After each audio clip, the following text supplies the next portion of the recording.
김건희 윤석열에게는 오히려 좋을 수도 있을 것 같아요. 왜냐하면 지난번에 상설특검 할 때 이준석, 천하람, 이주영 그 전부 다 개혁신당 의원 3명 다 거기 반대했더만요. 상설특검에. 내가 그 의미가 뭔지도 좀 잠깐입니다만 말씀을 좀 해주시고, 이게 본인이 연결된 거잖아요. 이준석 같은 경우는 당대표 선거가 지금 아직 잘 안 나오고 있습니다만, 그래서 본인이 아주 이상한 태도, 스탠스를 취하고 있잖아요. 그러면 당대표, 서울시장, 대통령, 뭐 서초갑, 창원 전부 다 윤핵감까지, 그러니까 원외 인사인 한동훈계를 빼고는 전부 다 다칠 수가 있어. 그러면 이런 상황에서 김건희, 윤석열 같은 경우는 당을 통제하고, 야, 그래도 우리가 같은 뭐랄까 공범이잖아. 같이 죽고 같이 사는 거 아니야. 지금 상황은 공범이라는 말은 뭐 확정이 안 됐으니까 제가 지나친 것일 수도 있겠습니다만은 하여간 같이 사는 거잖아. 공생공사다. 우리는 각자 도생이 아니다.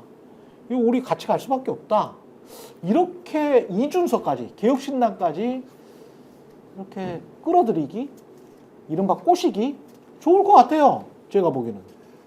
일단 뭐 꼭 그거를 이제 그 표 결과 연관 지을 것이냐는 앞으로 조금 더 지켜봐야 되는 문제고, 왜냐하면 본 게임은 어쨌든 김건희 특검 표결 어떻게 할 거냐 이 문제일 것이기 때문에 그것까지 지켜보고 이제 결산 내는 게 좋다라고 생각을 하고요. 상설 특검과 관련돼서는 그 추천권을 어떻게 하느냐 이 문제였기 때문에 그거는 이제 또 뭐 이 규모가 작은 정당의 나름대로의 이제 입장이 있는 거여서 그거는 한번 본 게임에서 어떻게 되느냐 그걸 한번 지켜보시고, 다만 이제 이준석 쪽에 나름대로의 지금 여러 가지 말씀하신 대로 복잡한 계산이 있을 겁니다. 지금 보세요. 지금 당장 지금 누가 누구와 한 배를 타고 있느냐를 계산을 했을 때 지금 검찰 수사의 흐름을 봐도 그렇고 정치적 내용을 봐도 그렇고 당시에 어쨌든 2022년에 공천에 개입을 한 것이라고 볼 수밖에 없는 김건희 여사, 윤석열 대통령, 그리고 그 당시에 당대표였던 이준석 의원, 이 자리에서도 수차례 말씀드리지 않았습니까? 이준석 의원이 다 키를 쥐고 있는 거고 당대표로서 어떻게 당시에 공천이 어떻게 됐는지를 다 알고 있는 사람이 이 사람밖에 없는 거잖아요. 뭐 이 사람밖에 없는 것까지는 아니지만 이 사람이 입 열면은 다 드러날 수 있는 사안이지 않습니까? 그리고 실제로 지금 검찰 수사가 자기를 향해서 올 것 같으니까는 그 당시에 포항시장도 좀 이상했고 평택시장도 좀 이상했고 요거부터 시작해가지고 카드를 낼 듯 안 낼 듯 하면서 지금 상황에 대한 일정 정도의 통제권을 지금 확보를 한 거잖아요. 이런 걸 보면은 누가 누구와 한 배를 타고 있는지 이런 것들은 정치적으로 평가가 가능하죠. 근데 이런 방식으로 해가지고 과연 이제 보수의 나름대로의 차기 대권 주자 중에 한 명이 아닌가 이런 평가를 받는 입장일 텐데 과연 그렇게 되겠느냐 이런 데 상당한 의문을 가지게 되고, 오히려 지금 한동훈 대표가 이용하기가 아주 좋게 돼버린 상황 아닙니까? 그러다 보니까는 지난주에도 계속 극평가를 하고 있는데 검찰 수사 내용이나 이런 걸 보면은 지금 압수수색이 아주 스무스하게 됐지 않습니까? 국민의힘 당사해야 되는 압수수색이. 처음에는 그렇게 스무스하게 돼가지고 국민의힘이 그 당시 자료를 다 치워버려가지고 그래갖고 저렇게 스무스하게 되나봐 이렇게 생각을 했더니 지금 언론에 나오는 걸 보니까 몇 가지 가져간 게 있어요 지금. 그렇죠. 당사에서 당시에 김영선 공천이 어떻게 됐느냐 이런 걸 보니까는 그때 당시에 김영선 전 의원은 여론조사해 보니까는 1등을 못했는데 1등 못하는 사람을 그 당시에 전략공천을 줘버렸다. 네, 전략공천을 어떻게 뭔 근거를 갖고 줬느냐? 이준석 대표가 명태균 씨한테 요청해가지고 없는 여론조사를 만들어내고 창작을 해낸 걸 가지고 공천관리 넘겨줘가지고 그걸 근거로 준 거 아니냐? 이런 거를 지금 가져간 거잖아요 지금. 그렇죠.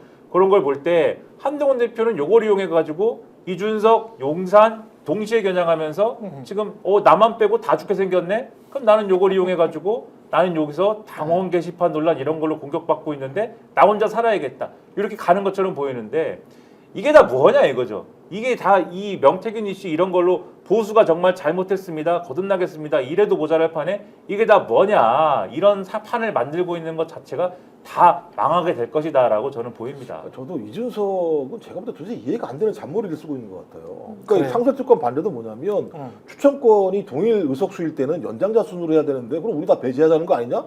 이런 거 가지고 문제 제기를 해요. 그래서 저게 웃긴 얘기 아니야 저거? 예를 들면 자기들이 추천권을 행사할 수 있다고 생각하는 거야? 기본적으로 상설특검이? 아닌데도 불구하고 이런 논거를 들고 있는 상황이고요. 또 하나의 논거는 뭐냐면 아니 이거 특검하면 나만 걸리겠어? 한동훈도 걸릴 거야. 2024년도 총선도 마찬가지잖아. 네가 안 했어? 네가 했잖아. 이런 거거든요. 그러니까 정반대인 거예요. 오히려 한동훈은 특검을 해도 문제가 없다고 생각하는 거고 이준석은 특검으로 가는 순간 자기가 다 걸린다고 생각을 하는 상황이기 때문에 어찌 보면 지금 한 배는 이준석이 윤석열 내외라 한 배를 타게 된 상황이고 그런 것 같아요. 한동훈은 반대에 있는 상황이 돼버렸기 때문에 예. 매우 복잡한 상황이 벌어지는 건데 핵심은 아까 그 김민하 평론가 말씀하셨던 것처럼 니네들이 잘못을 이렇게 크게 했잖아. 너 지금 이준석도 야당이 됐지만 그때 너도 거기 같이 한 배 타서 사는 사람 아니야. 그렇지. 예. 그럼 국민한테 사과하고 진실을 밝히는 게 중요한 거잖아. 근데 전혀 그럴 생각이 없는 거예요. 다들 자기만 살면 되는 거예요. 그러니까 저는 이 정도면 오히려 그냥 배를 물에 빠뜨려 집어넣는 게 낫겠다는 생각이 드는 거예요. 저게 살아나겠는가? 탈탈 털어버렸으면 그렇죠. 좋겠어요. 저게 살아나가지고 우리 정당, 우리 민주주의가 제대로 작동할 수 있을까? 그리고 왜 저기에는 한 사람도 제대로 된 얘기를 하는 사람이 없을까라고 하는 문제로 가야지.